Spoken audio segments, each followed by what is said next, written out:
नमस्कार दोस्तों, स्वागत है आज की इस लेटेस्ट वीडियो में जिसमें हम आपको जीके के इम्पोर्टेंट क्वेश्चन के बारे में बहुत इजीली एक्सप्लेन करेंगे। आप किसी भी प्रीवियस ईयर एग्जाम को देखेंगे तो उसमें ज़रूर आपको यहाँ से एक दो क्वेश्चन मिलेगा, बहुत इंपॉर्टेंट है, जिसमें आपको हर एक क्वेश्चन के बारे में कंप्लीट डिटेल में एक्सप्लेन करेंगे। जो अपने आप में बहुत खास क्वेश्चन हैं, उन्हीं क्वेश्चन के बारे में आज की इस लेक्चर में हम आपको कंप्लीट डिटेल में एक्सप्लेन करेंगे। आपको अगर सही लगे हर एक क्वेश्चन तो अपने सभी फ्रेंड के साथ भी शेयर करना, ताकि वो भी अपनी तैयारी को और बेहतर कर सकें। तो स्टार्ट करते हैं। आज का पहला क्वेश्चन क्या है उसके साथ, जो कि बहुत इंपॉर्टेंट है। तो पहला क्वेश्चन इसमें मेंशन किया है कि भारत में आने वाला पहला यूरोपीय कौन था। तो भारत में आने वाला पहला यूरोपीय आपका वास्को डिगामा था, जो 1498 में आया था। कहाँ पर? भारत में। तो जो यूरोप से पहला यूरोपीय भारत आया था वो किस लिए आता है? क्योंकि जो यूरोप में है, जैसे हमारे यहाँ जो होता है वर्षा होती है, रेनफॉल, वहाँ पर यूरोप में क्या होता था?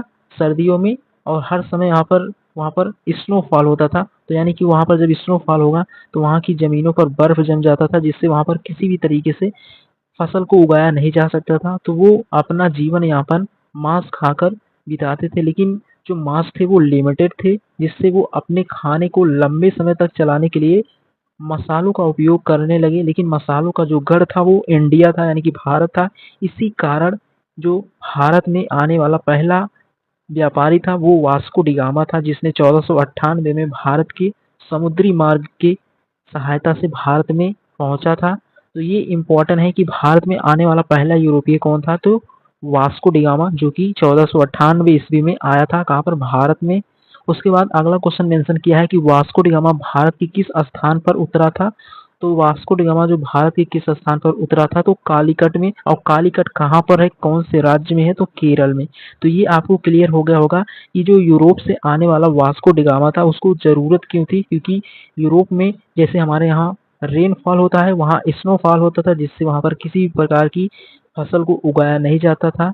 तो वो लोग अपने जीवन यापन को चलाने के लिए मांस खाते थे, और मांस को लंबे समय तक यूज करने के लिए वो मसालों का उपयोग करने लगे, जिसके कारण उन्हें भारत में आना पड़ा। ये कारण था। उसके बाद वो जब भारत में आया था वो कहाँ उतरा था? तो वो केरल में। केरल के एक स्थान था जहाँ, जिसका नाम था कालीकट। तो वो कालीकट में उतरा था। बहुत इंपॉर्टेंट है, ये मेंशन होगा, इस तरीके से आप समझ गए होंगे। एंड उसके बाद भारत में व्यापार हेतु तो आने वाला पहला यूरोपीय कौन था, यानी कि कौन जो भारत में आने वाले पहले यूरोपीय थे, उनका नाम था पुर्तगाली। तो यानी कि जो वास्को ड गामा था वो भारत में आया था। वो वास्को डी गामा आया था, ये आपको क्लियर होगा। लेकिन वो कौन था? तो सबसे पहले भारत में व्यापार करने के लिए जो आते हैं वो ब्रिटिश नहीं आते थे। जो ब्रिटिश हमें 190 वर्ष की गुलामी करते हैं हमारे ऊपर, वो पहले नहीं आते हैं। तो पहले भारत में आने वाला कौन था? तो पुर्तगाली। तो उनके बारे में प्रॉपर समझना होगा। तो सबसे पहले भारत में अगर आने वाले के बारे में बात करें तो सबसे पहले भारत में व्यापार करने के लिए समुद्र मार्ग से पुर्तगाली आते हैं। और पुर्तगाली में कौन व्यापारी आता है? तो वास्को डी गामा आता है 1498 में। इसने समुद्र मार्ग की सहायता से भारत को, यानी कि भारत के समुद्र मार्ग को खोजा था। तो पहले आता है आपका पुर्तगाली, दूसरे आते हैं डच। डच कहाँ होते हैं? तो डच आपके नीदरलैंड के लोग होते हैं। उसके बाद तीसरे नंबर पे आते हैं ब्रिटिश, और चौथे नंबर पे आते हैं डेनिश, और फिफ्थ नंबर पे आते हैं आपके फ्रेंच, यानी कि फ्रांसीसी। तो इस तरीके से ये आपको क्लियर होना चाहिए। तो उम्मीद करता हूँ आप ये तीनों क्वेश्चन बहुत ईजिली समझ गए होंगे, बहुत इंपॉर्टेंट है। एंड आगे बढ़ते हैं। तो वास्को डी गामा जो था वो किस राजा के काल में आया था? तो ये बहुत इंपॉर्टेंट है। तो वास्को डी गामा जो आया था कालीकट, किसके शासनकाल में? तो जमोरिन के शासनकाल में आया था वास्को डी गामा भारत। ये आपको क्लियर होना चाहिए। तो ये भी क्वेश्चन बहुत इंपॉर्टेंट है। एंड उसी के बारे में अगला क्वेश्चन है कि भारत में पुर्तगालियों का पहला गवर्नर कौन हुआ। तो भारत में पुर्तगालियों का पहला गवर्नर होने वाला कौन था? तो जो था फ्रांसिस्को डी अल्मीडा, यानी कि जो फ्रांसिस्को जो आपका भारत में पुर्तगालियों का पहला गवर्नर हुआ था वो अल्मीडा था, जिसने एक नीति भी शुरू किया था। बहुत इंपॉर्टेंट उसकी नीति थी। तो उसकी नीति का नाम है ब्लू वाटर पॉलिसी, जिसे आप नीले पानी की नीति कह सकते हैं या शांत जल की नीति। ये सभी पॉइंट किसने शुरू किया था? ये जिसकी नीति थी वो था भारत में पुर्तगालियों का पहला गवर्नर, जिसका नाम था अल्मीडा। से आप उसको समझ सकते हैं। तो उसका नाम अल्मीडा था, जिसने ब्लू वाटर पॉलिसी यानी कि नीले पानी की नीति को शुरू किया था वो आपका अल्मीडा था, जो कि पुर्तगालियों का एक गवर्नर था। आपको क्लियर हो गया होगा, बहुत इंपॉर्टेंट है। जिसने ये नीति इसलिए शुरू किया था ताकि जो समुद्र मार्ग से और भी यूरोप से कोई भी और भारत से व्यापार ना कर सके, इसलिए इसने हिंद महासागर में एक नेवल फोर्स यानी कि नेवल सोल्जर्स का निर्माण किया था, ताकि वो नीले पानी की नीति इसीलिए रखा था ताकि वो उन्हें समुद्र में ही समाप्त कर दे। तो ये पॉइंट भी आपको क्लियर होना चाहिए था। तो उम्मीद करता हूँ आप ये पॉइंट भी बहुत इजीली समझ गए होंगे, बहुत इंपॉर्टेंट है।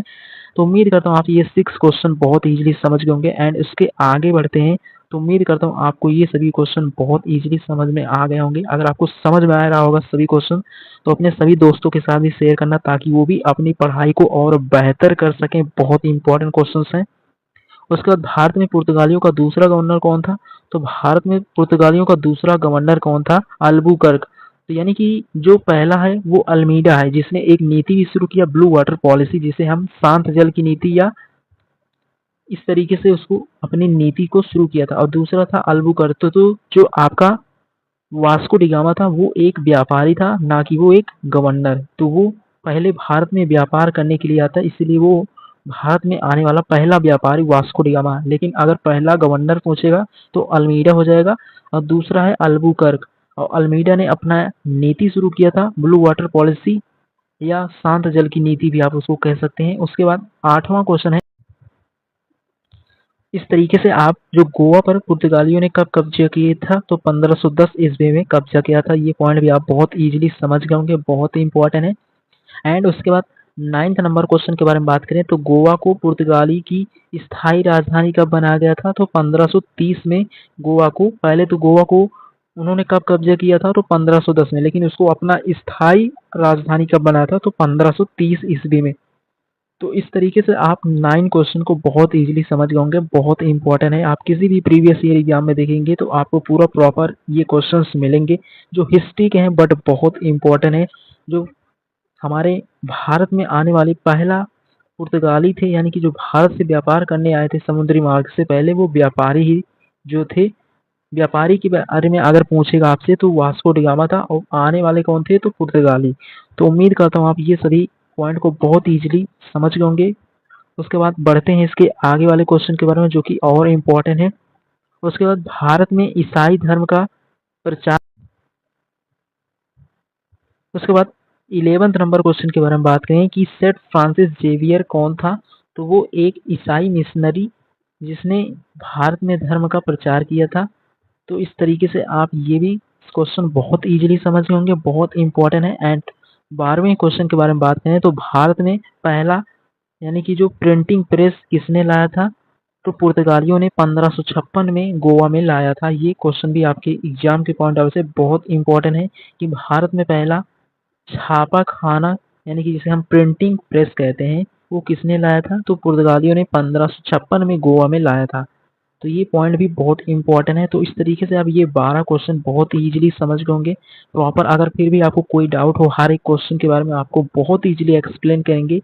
फिर भी अगर आपको कोई डाउट हो तो कमेंट बॉक्स में पूछ सकते हैं। बट ये क्वेश्चन अगर आपका फोकस सामने रहेगा तो हर क्वेश्चन बहुत इजीली समझ जाएंगे, बहुत इंपॉर्टेंट है। बढ़ते हैं इसके आगे।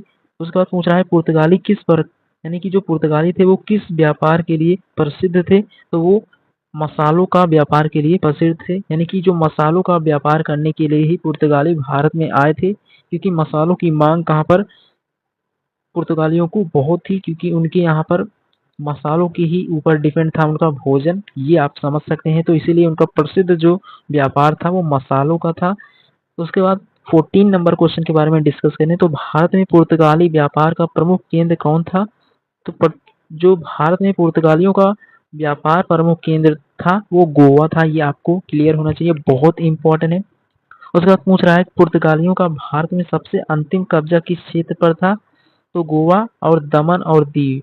ये आपको क्लियर होने चाहिए, यानी कि इन स्थानों पर पुर्तगालियों का भारत में अंतिम कब्जा था। दमन और दीव में, गोवा पर उन्होंने उनका प्रमुख केंद्र था, लेकिन दमन और दीव जो था वो पुर्तगालियों का भारत में सबसे अंतिम कब्जा किया गया क्षेत्र था। ये आपको क्लियर होना चाहिए, बहुत इंपॉर्टेंट है। उसके बाद ये क्वेश्चन भी आप बहुत इजीली समझ गए होंगे। तो उम्मीद करता हूँ ये 15 क्वेश्चन आपको पूरा क्लियर हो गए होंगे, बहुत इंपॉर्टेंट है। तो इसी तरीके से अगले क्वेश्चन के बारे में बढ़ते हैं जो कि बहुत इंपॉर्टेंट है।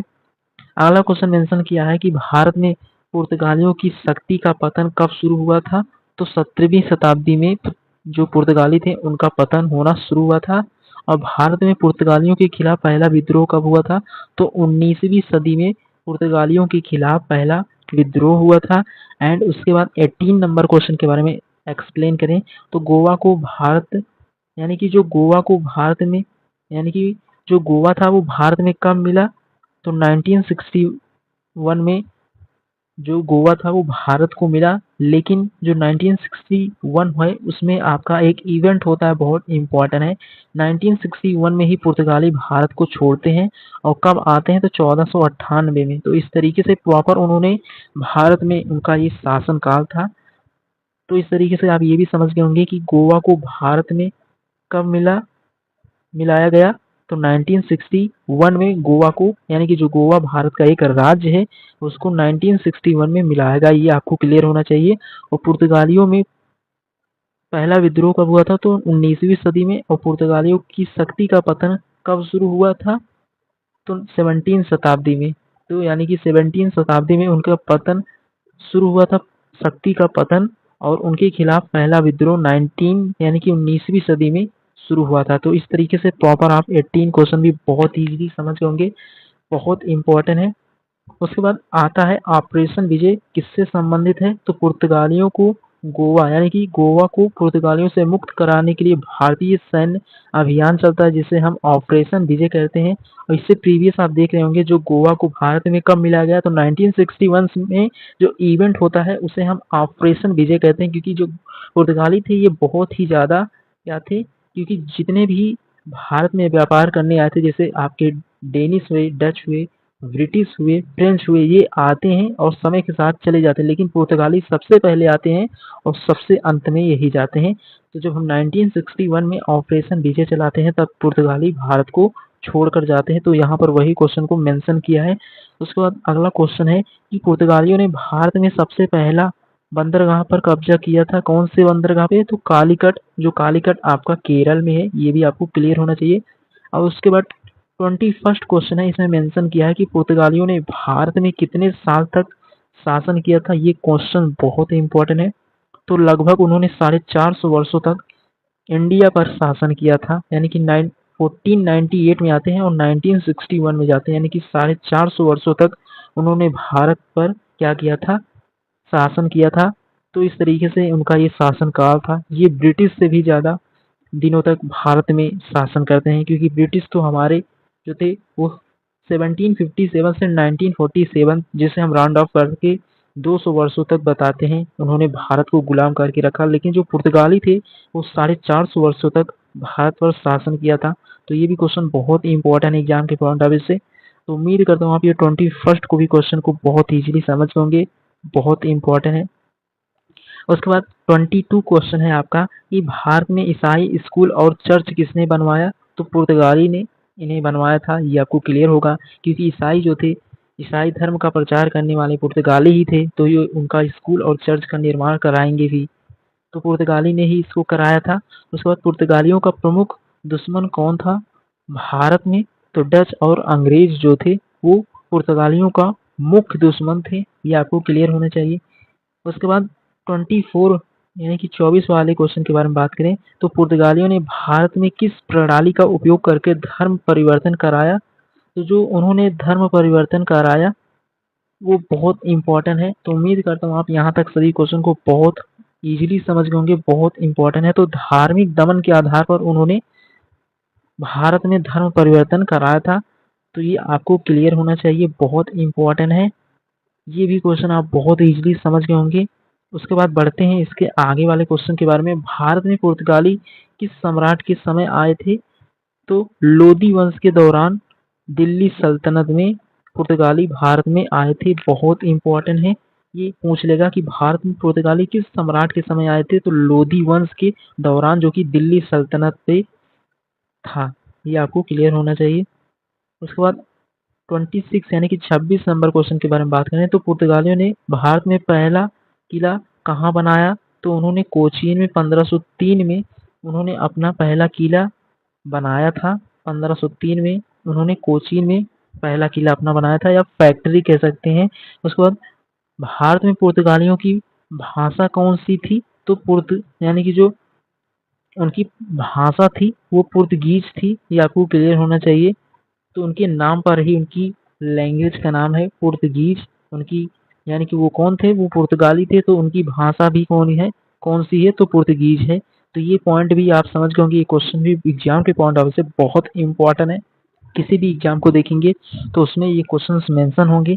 तो उम्मीद करता हूँ आप ये 27 क्वेश्चन भी बहुत इजीली समझ गए होंगे। अगर आपको फिर भी किसी भी क्वेश्चन में डाउट हो तो पूछ सकते हैं, बट आपको क्लास कैसे लगा ये भी कमेंट बॉक्स में ज़रूर बताना। एंड उसके बाद 28 क्वेश्चन के बारे में बात करें तो पुर्तगालियों ने भारत में उनका प्रमुख चर्च कहाँ पर बनवाया था?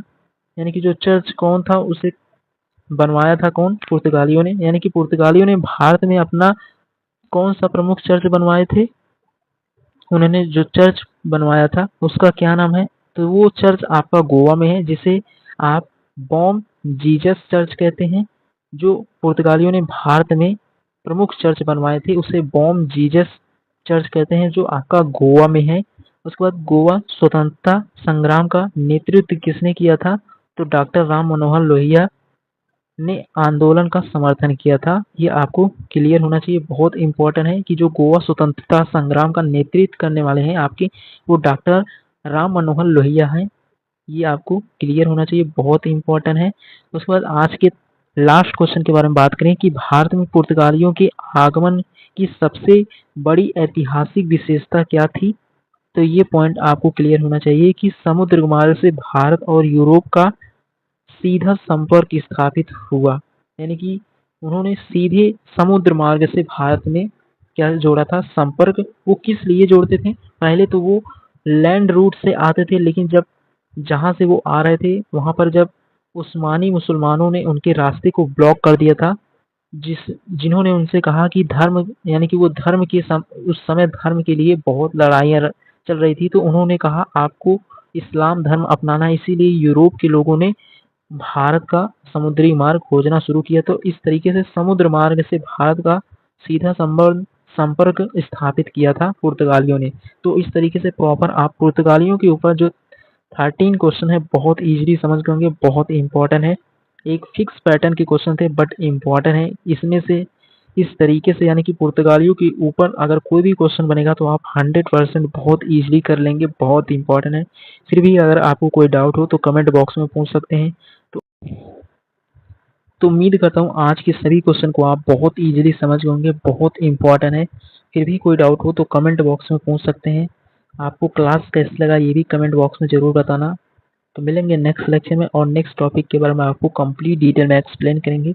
तो आप इन सभी क्वेश्चनों का बहुत इजीली आप रिवीजन करना, जितना ज़्यादा प्रैक्टिस करेंगे उतना ज़्यादा क्वेश्चंस आपको लंबे समय तक याद रहेंगे। प्रैक्टिस ही आपको एग्जाम के पॉइंट ऑफ व्यू से तैयार